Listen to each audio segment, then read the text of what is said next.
Tick tock, tick tock, tick tock.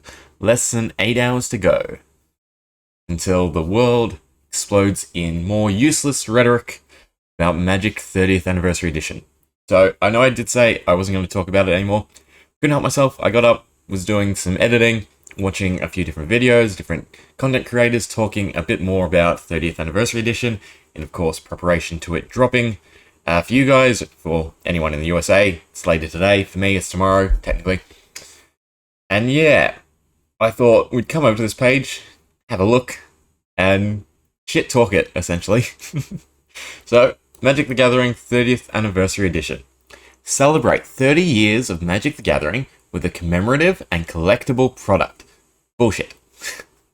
Not commemorative, and it's not collectible. If it was commemorative, it wouldn't be booster packs, it wouldn't be anything randomly sealed, it would be a nice stylized piece, even just a normal dignified, you could just do an art card of, say, the Black Lotus, that would be pretty on point. Not proxies, not booster packs, not a 4-pack bundle in a shitty black box. Where we're up to. Oh, here. That reinvents the cards you love from game's origin. Reinvents them as proxies. Yes, that is how reinvention works. 3 decades later, experience the thrill of opening old favorites like the Black Lotus, Time Twister, and original dual lands. Except they're not. They're not original, and they're not going to be anyone's favorites. Also, the price point. So $9.99 for you guys. For me here in Australia, that would be almost $1,500 plus 10% for GST, Australians General Service Tax. So already we're at $1,650, and then shipping to Australia would probably be maybe another $50 to $100. So I'm looking at $1,800 if I want to buy this. Not worth it. Anyway, what's inside? So, each booster pack, you get 16 cards.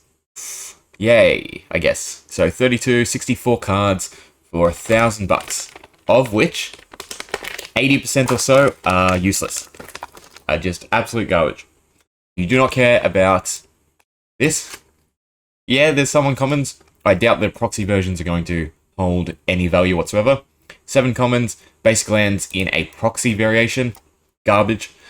1 rare. Okay, so 4 out of 64 so far. 2 retro frame cards. 1 basic land in a retro frame. Basic lands from Alpha are what? Like, maybe what? Like $80 to $100? So I guess that's decent. Again, I doubt the proxy versions are going to be worth anything, being the fact that they are still just basic lands with, obviously, the old school art. Not that it really matters for a land. A token. So the tokens are probably the most commemorative thing out of this whole bundle. I can see them having some level of value as just a like signature piece of memorabilia for the 30th anniversary. Still, nothing in this is going to add up to this price point. The 2 possible cards you get that actually might have value shouldn't. They will, but they shouldn't have value, and I still doubt you will be able to reclaim anywhere near $250 between those 2 cards, at least on average. There's a lot of thought, and again, I'm a bit salty just thinking about it, thinking about everything that's going on. I should probably mention like the publicity stunts. From a player's perspective, absolute garbage that they were giving it to people outside the Magic community.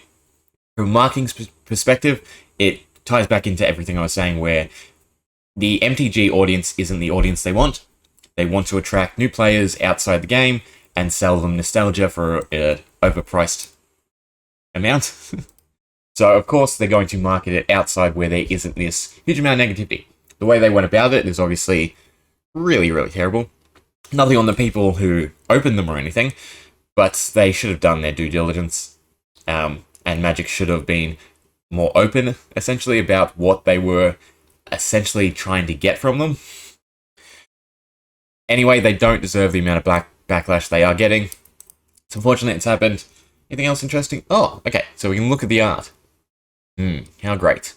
Too bad they won't feel, or they probably won't be like the same gloss or matte so to speak. They won't catch your eye as an alpha card. So again, it all comes back to this question of how are they going to be valued? Regardless of the player's negativity, it's unfortunate to say this is going to sell out, whether it's falsely sold out, so to speak, so Magic just market it as, or it does sell out. Doesn't really matter going forward. Again, I'm trying to re-emphasize that Hasbro is moving away from the MTG audience they currently have. They want a new, fresh audience that they can market these older products to at, obviously, a ludicrous price. And anyone worth their salt who's part of the MTG community knows that this is not a proper value for this product. Oh, cool. I didn't realize that Google converts it for me. I could have just done that. Anything else to say? Subscribe, no. Order now to join the celebration while supplies last. It's a pretty good clincher. Supplies last. Totally up in the air. It's whatever they want. They could print 10,000. They could print 1,000. They could print 1,000,000. Again, since we don't know numbers, since they're not open with numbers, this whole sense of limited doesn't matter. I would assume they have a price point in mind they want, or at least a time frame, and that's when the sale's going to be cut off, and then they will print to demand. Regardless of what they're saying, this product will, in my opinion, be printed to the demand that they receive. It is not being pre-done, and the other biggest issue with this terminology is it has so many loopholes. This product may never come again. That doesn't mean these cards won't. Doesn't mean that they won't slip in these cards in, I don't know, like the list slot. Could you imagine that, getting a proxy in the list slot? It's doable. It would boost set boxes over draft, and it'd probably make them a bit more competitive with collectible. No, what are they? Collectors boost packs. It's been a while since I've opened any MTG. Reason and point. But anyway, 7 hours to go. Who knows what's going to happen? Oh, there's so many better things you could do with this money. In fact, you could just keep it and live off it. Do not buy this as an investment. It is not an investment. You'll see swarms of it going to eBay straight away. People getting their purchases done, locking it in, and trying to remarket it. And I hope to God they fail. It probably won't. It probably will do well, unfortunately to say, simply because it is and has been marketed in a viable manner. Regardless of the negativity, it is designed to compete with alpha and beta cards at a more reasonable price, so to speak. So it shouldn't slot in right under them. It shouldn't even come close.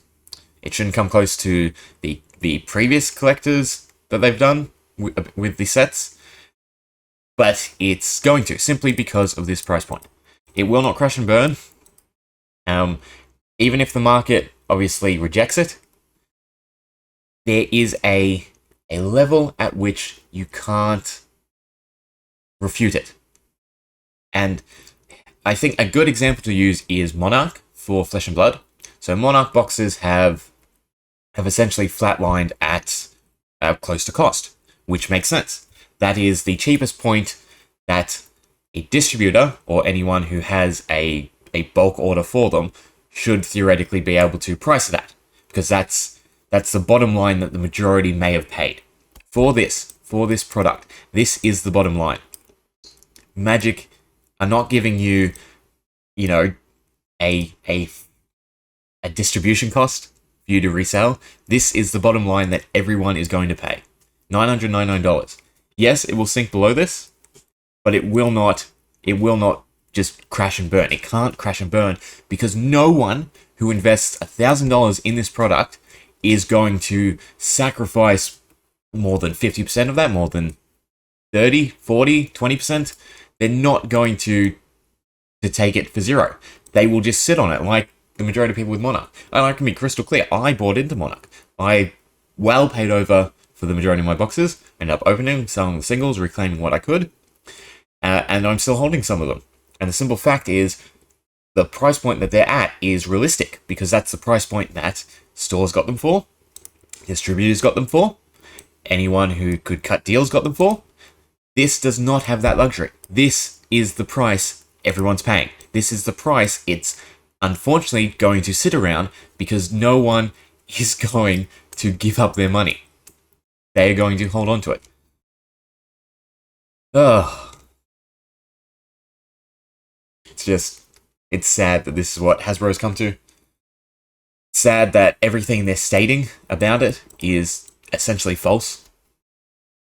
It's sad that this is the future. It's sad that nothing we do as the player base will impact this or future products.